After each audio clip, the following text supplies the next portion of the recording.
this thread comes up every so often on Reddit.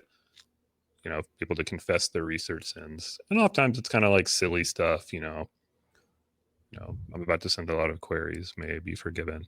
And then this one jumped out as just being like really unhinged, that somebody hooked up with a coordinator at an investigator meeting.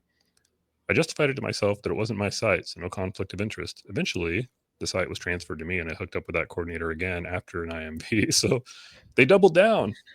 Bold. So, I mean, well, I guess you already stirred the pot, might as well.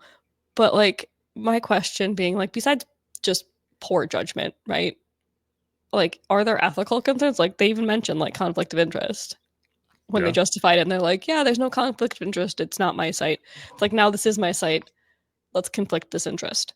Like, what are the ramifications of that? I mean, this reminds me a lot of like, I mean, back in the day when I was in school for a degree I'm not using, but we talked a lot about like, if you're in mental health counseling, you can't get romantically involved with your patients because there's a power differential, and there is a power control dynamic that becomes unethical, and you can't consent, right?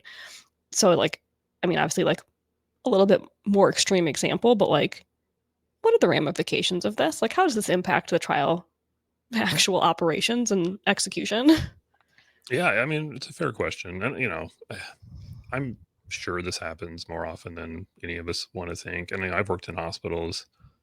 I've seen doctors and nurses and all kinds of debauchery, So I'm not necessarily shocked. I just thought it was something a little bit out of the norm. To be clear, the professor who taught the ethics class then later hooked up with a student that semester. So of course they did. There's some gray. There's some gray in this area.